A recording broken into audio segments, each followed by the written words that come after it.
Assalamualaikum warahmatullahi wabarakatuh. Perkenalkan, kami dari kelompok 4 yang beranggotakan Sabrina Zainita Putri Madurano dengan NIM 190302107, Winda Ayu Amelia dengan NIM 190302106, Nur Rahmawati dengan NIM 190302125, Reza Rizkyani Putri dengan NIM 190302085, dan Ahmad Dimas Muhajirin dengan NIM 190302080. Di sini kelompok kami akan mempresentasikan tentang bab sekuritas dilutif dan laba per lembar saham. Sekuritas dilutif dan laba per lembar saham. Sekuritas dilutif meliputi utang dan modal, utang konversi, saham preferan konvensi, dan waran. Sedangkan perhitungan laba per lembar saham meliputi struktur modal sederhana dan struktur modal kompleks. Laba per lembar saham menunjukkan laba yang diperoleh oleh setiap lembar saham biasa. Perusahaan melaporkan EPS hanya untuk saham biasa. Ketika laporan laba atau rugi berisi komponen laba intermediate, perusahaan harus menyajikan EPS untuk setiap komponen. Contohnya, earnings per share, income for continuing operation 4.00, loss from discontinued operation, net of tax 0,60, income before extraordinary item 3.40, extraordinary gain, net of tax 1.00, net income 4.40. Struktur modal sederhana EPS ada 3. Yang pertama, simple struktur, hanya saham biasa, tidak ada sekuritas dilutif. Yang kedua, kompleks struktur, ada sekuritas dilutif. Yang ketiga, dilutif, berarti kemampuan untuk mempengaruhi EPS ke arah penurunan, menurunkan EPS karena faktor pembagiannya yang bertambah. Rumus dividen SP dikurangkan dari laba bersih untuk memperoleh angka laba yang tersedia untuk saham biasa. Earning per share sama dengan net income dikurangi preferred dividend dibagi weighted average number of share outstanding.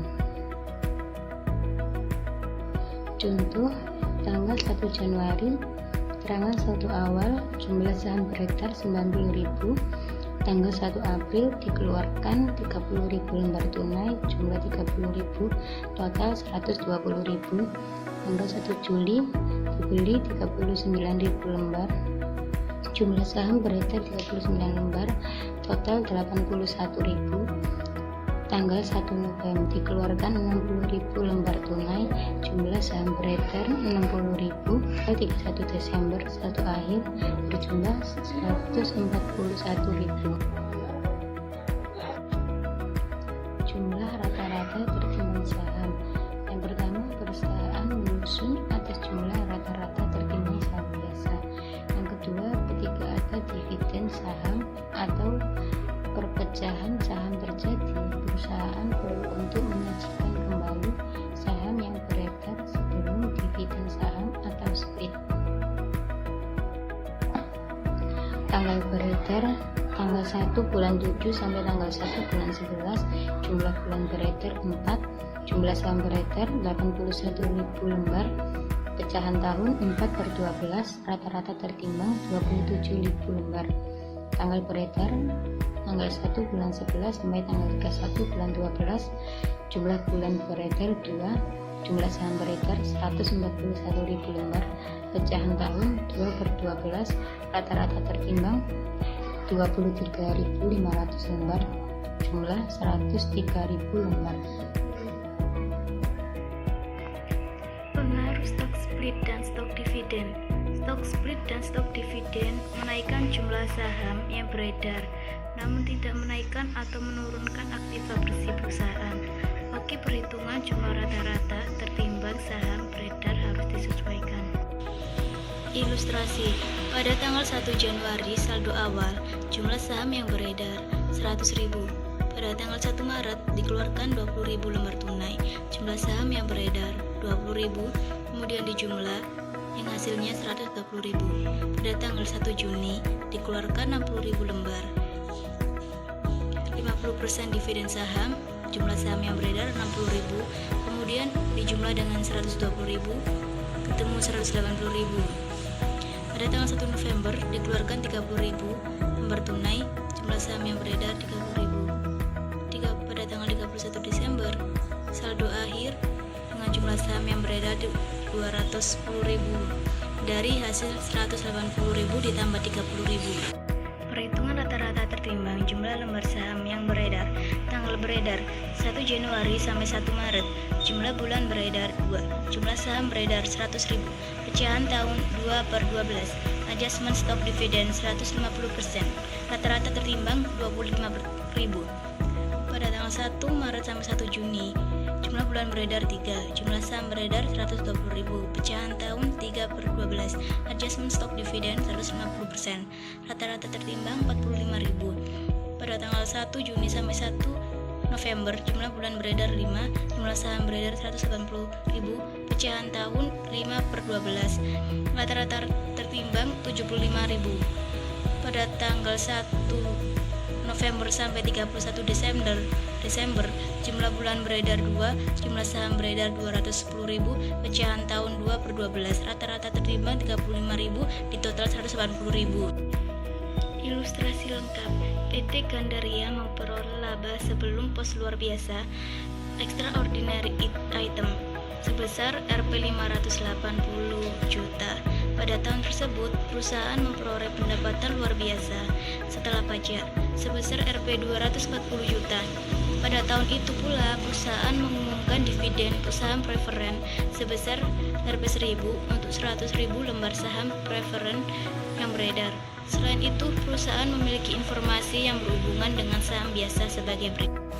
Berikut ini adalah tabel informasi saham milik PT Gandaria. Pada tanggal 1 Januari dimiliki saldo awal saham senilai Rp80.000 dan pada tanggal 1 Mei telah dibeli 30.000 lembar saham senilai Rp30.000. Dijumlah menjadi Rp150.000. Pada tanggal 1 Juli ada tambahan 300.000 eksemplar saham senilai Rp300.000, dijumlah menjadi Rp450.000. Dan pada tanggal 31 Desember dikeluarkan 50.000 lembar tunai senilai Rp50.000, sehingga saldo akhir pada tanggal 31 Desember adalah Rp500.000. Berikut ini adalah tabel perhitungan rata-rata jumlah saham biasa yang beredar. Tanggal 1 bulan 1 sampai 1 bulan 5 jumlah saham yang beredar senilai Rp180.000 dengan stok 3, pecahan tahun 4/12, rata-rata tertimbang Rp180.000. Pada tanggal 1 bulan 5 sampai 1 bulan 7, jumlah sahamnya Rp150.000 dengan stok 3, pecahan tahun 2/12 senilai Rp75.000. Dan pada tanggal 1 bulan 7 sampai 31 bulan 12, jumlah sahamnya Rp450.000, pecahan tahun 6/12 dengan rata-rata tertimbang Rp225.000, sehingga total keseluruhan adalah Rp480.000. Perhitungan EPS. Keterangan laba sebelum pos luar biasa senilai Rp480 juta, saham beredar Rp480.000, EPS Rp1.000. Pendapatan luar biasa Rp240 juta, saham beredar Rp480.000, EPS Rp500.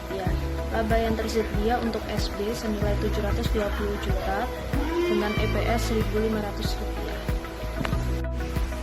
Penyajiannya, laba sebelum pos luar biasa senilai Rp580 juta, ditambah dengan pos luar biasa senilai Rp240 juta dan menghasilkan laba bersih senilai Rp820 juta. Laba per lembar saham, laba sebelum pos luar biasa Rp1.000, pendapatan luar biasa Rp500, sehingga laba bersih yang didapat adalah Rp1.500.000. Struktur modal kompleks. Struktur modal kompleks terjadi jika perusahaan memiliki sekuritas konversi, opsi, dan warrant, yang jika dikonversi atau ditukarkan dapat menurunkan angka EPS, sehingga perusahaan dapat melaporkan EPS dasar dan EPS dilusi. EPS dilusi mencakup pengaruh seluruh sekuritas dilutif terhadap saham yang beredar selama periode tersebut.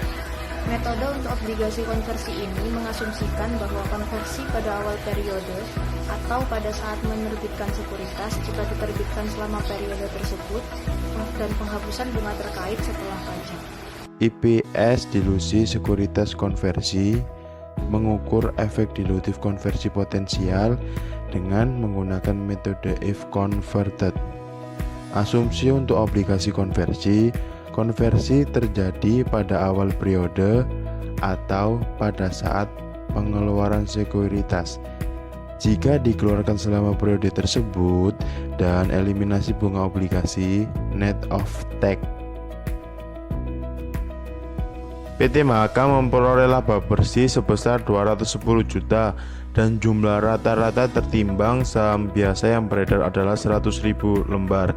Saat ini perusahaan memiliki dua jenis obligasi konversi. Yang pertama, obligasi dengan nilai nominal 100.000 per lembar dan total nilai nominal 1 miliar, tingkat bunga 6%.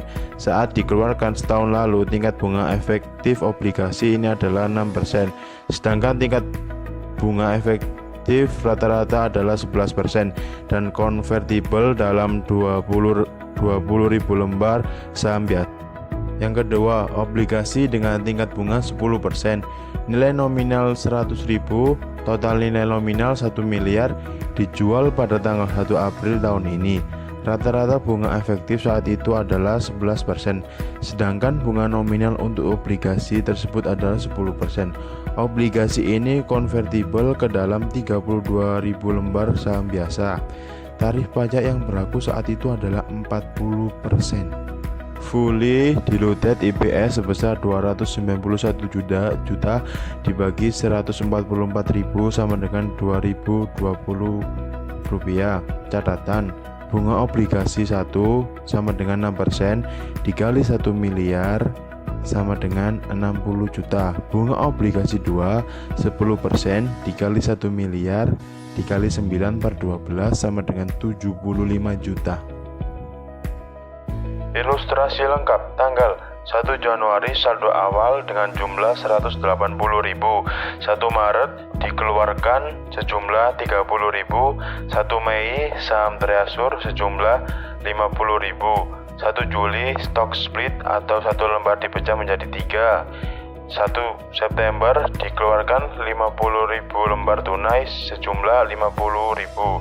1 November dividen saham 5 lembar, saham mendapat 1 saham baru. Sekian presentasi dari kelompok kami. Jika ada salah kata atau kurang kata, kami mohon maaf yang sebesar-besarnya. Saya akhiri. Assalamualaikum warahmatullahi wabarakatuh.